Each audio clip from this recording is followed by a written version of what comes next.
Read by Dale Grothman. Creatures of the Night by A.P. McMahon. Harrison himself would not tell you this story. Right after it occurred, he would think and talk of nothing else. His friends found it so incredible that he was suspected of mental unbalance, and only after he resolved to avoid discussing it was he set at liberty. But the friends of his youth have all passed beyond now, and to me, as his trusted confidant, he one night told the story in detail. Harrison has for years held a famous chair in one of the foremost Eastern universities, and I shall repeat his story as accurately as I can remember it, trying to let him tell it his own way and leaving out the quotation marks. Nevertheless, to say, he will probably deny that this story has anything to do with him, even if you ask him. Imagine us, then, comfortably seated in the professor's dimly lighted study, before us an open box of cigars, with a bottle from the scholar's carefully hoarded stock of pre-Volstead nectar. The varicolored binding of the thousands of books which lined the study walls are reflected softly in the dark recesses of the room. Professor Harrison is telling me in his even, cultured voice the story of the terrors of the night. Hair-raising adventures right here in New Harbor? You might not think it possible, perhaps, but I know. There are times when the dark and malicious forces that hide behind the veil of nature come forth, free to assault and to lay waste the minds of those they chance to meet. There are many persons who could tell you stories as strange as that which I am telling you, but they are afraid to.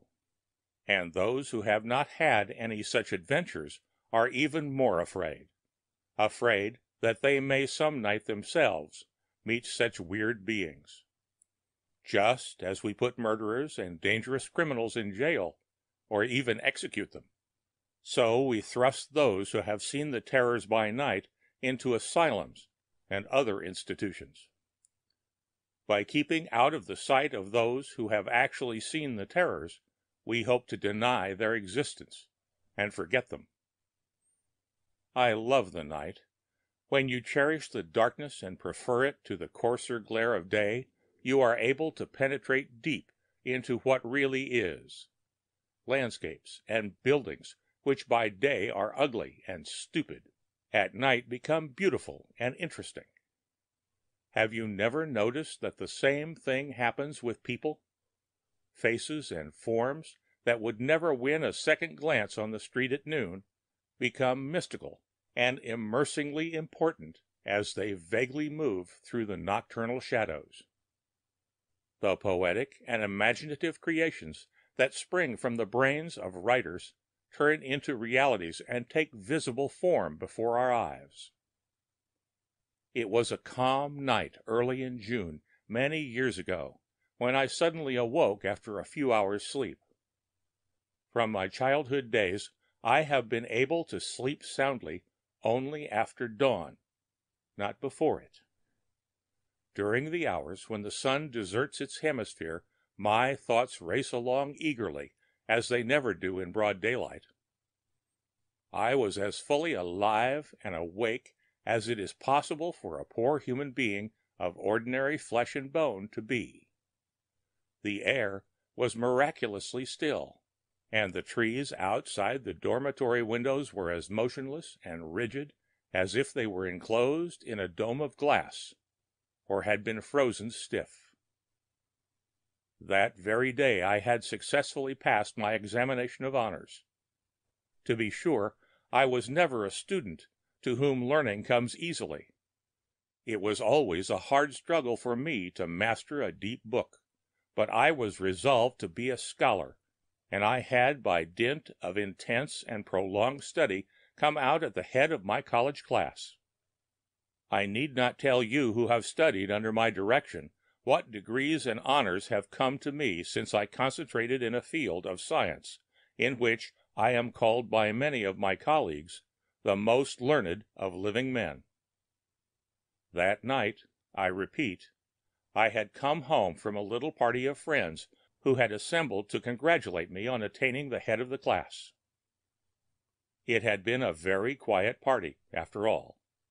We had had a few bottles of wine and a very substantial dinner. We were limited in funds and not able to carry dissipation very far. I had reached my dormitory at about 11 o'clock, and soon after I had dropped off to sleep. Then I suddenly awoke, as I just stated, and at once noted an extraordinary sensation of clearness and calm in the atmosphere. There was a feeling of suspense, of expectation, something like holding your breath and wondering how long your lungs and heart can stand it. I glanced at the clock, whose face stood out visibly in the moonlight, and noted that it was 5 after 1. I felt an insuperable desire to go out and run and race my shadow in the moonlight. Somebody seemed to be calling me, and I felt that my presence was urgently required somewhere. The compulsion to arrive at the classroom that I felt whenever the hours of my lecture arrives was never more irresistible. I knew that I was tired and ought to get a good rest in preparation for the trials of commencement day. But I could not withstand that summons. Follow it I must. Out there in the silent, silvery moonlight, I was wanted. I could not linger nor hesitate longer. Not a leaf was stirring when I finally dressed and went out. There was nobody visible anywhere about the college campus. As soon as I began to walk, I felt imperceptibly guided. I knew where I must go. It was not in this vicinity, but a mile or more beyond the town, to a half-developed park where young folks sometimes wandered to spoon on warm summer evenings, but which would be quite deserted at this hour. The wide, sweeping elms that adorned this part of the country seemed to open an avenue straight to the place where I should go. I hardly noticed the streets and the country roads along which I passed in haste. But these giant plants that have weathered the years and seen thousands of human beings scurry by only to disappear while they still survive, were aware of me. They watched me in awe and amazement as they drew back their mighty arms and made way for me. Even so, I was bathed and drenched in a shower of peace and happiness. The obscurity of the cloudless night was soft and delicate. The moon looked down upon me with interest and marked every step of mine. My shadow swung its arms wildly, dangling its legs, doubling and twisting its head as it fell on the smooth stone wall or fluttered along the wagon ruts. At last I reached the park.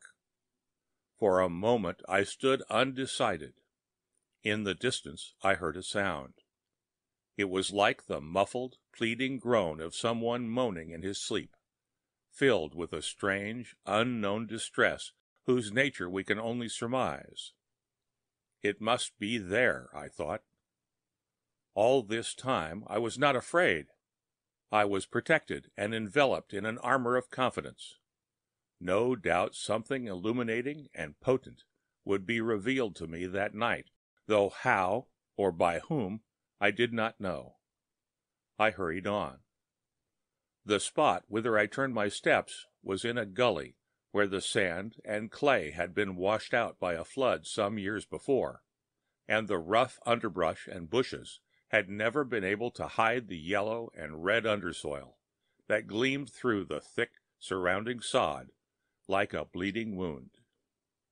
Tales had been told of curious events noted by late passers-by in this remote and solitary spot.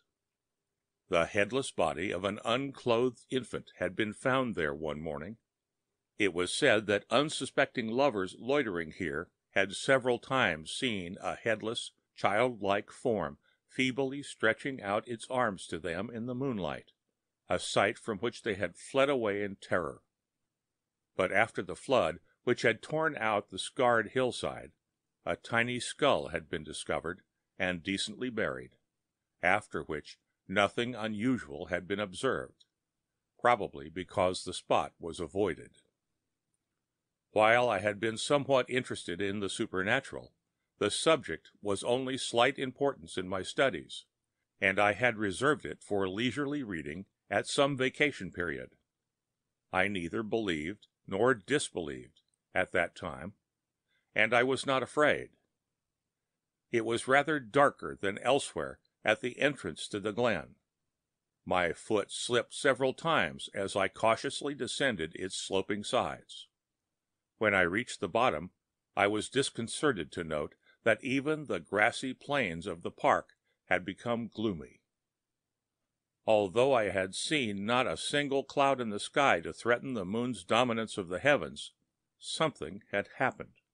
A great purple-black curtain had been drawn up across the skies and extinguished the moon and its light.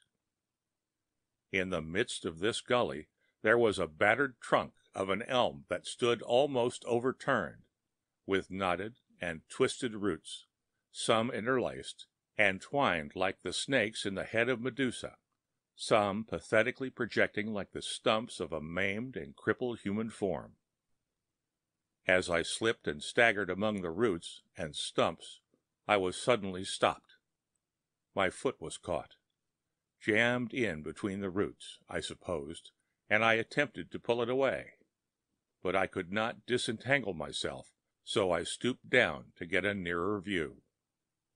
A huge hand, sickly white, with knotted blue-black veins standing out on it, was gripped about my ankle. I looked closer and saw a long arm, angular and rigid, like the arm of a tarantula, lying along the ground, leading to the shoulder of a thick-set form, whose features I could not clearly perceive. But it was a man that held me in its strangest fashion, a man who was not himself nearer the ground, but was sitting, bent and crouched, on top of the weather-beaten stump of which I have already spoken. His arm must have been at least twice his own height, as it then stretched out and snatched me like a fly.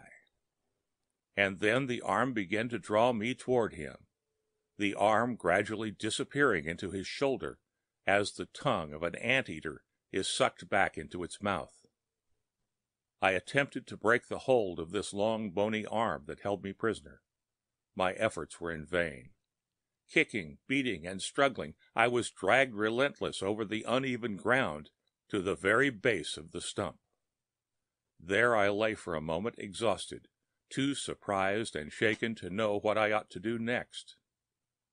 I was cut and torn from the stones and the sharp branches over which I had been irresistibly pulled, and I felt the blood beginning to trickle down my cheeks, but I did not cry out or call for help. I knew that would be useless. Nothing happened for a second or two. The huge, repulsive hand held me in its close grip and made no further move. I wondered if some fierce bird of prey would sweep down through the trees from the opaque sky and begin to rip out my vitals or pick my skull. Something unimaginable was, I felt, about to happen. Nothing occurred for a second or two. But presently a shape appeared, a large, indistinguishable shape at first, creeping, slipping, and sliding painfully along the ground through the underbrush. There was a noise of crackling and breaking as it came along, demolishing the understanding twigs and bushes in its way.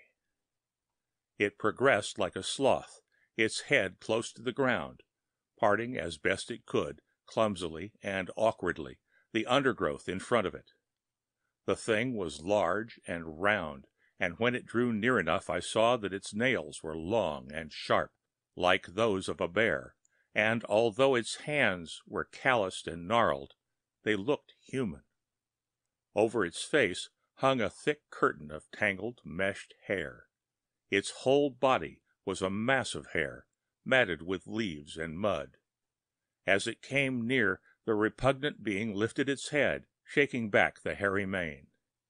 It had a small, circular mouth, and it puckered up its thick, bright red lips. It lifted its face toward me, sniffing suspiciously, with a nose so flat against its face from pushing along the ground that there was scarcely a sign of nostrils.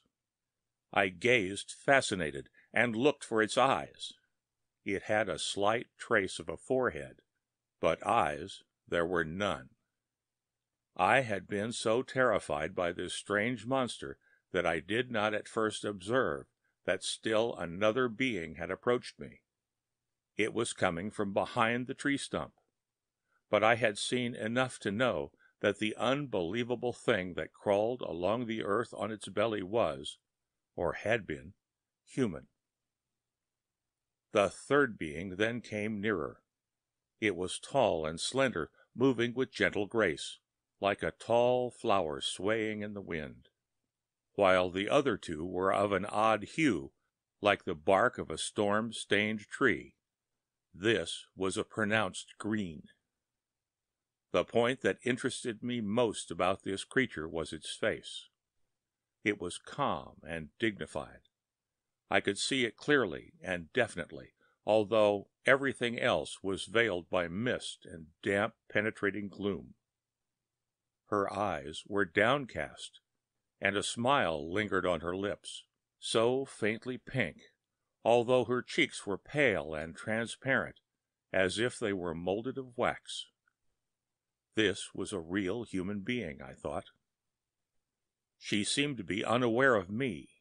She came nearer with delicate steps, the soft green draperies fluttering about her like mossy streams hanging from the branches of some southern forest. But she did not seem to see us. Never once did she lift her eyes, nor did that sweet smile vary. Nevertheless, she made her way directly to me, and then placed one long, slender hand lightly on my arm, without once looking up.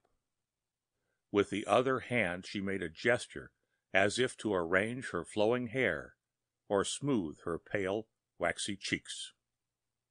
Then I saw her face begin to revolve, like a door on its hinges.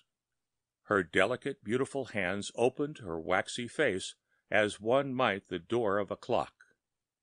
Within was a grinning skull, with dark, clotted fragments of ligaments and blood vessels stretched across it.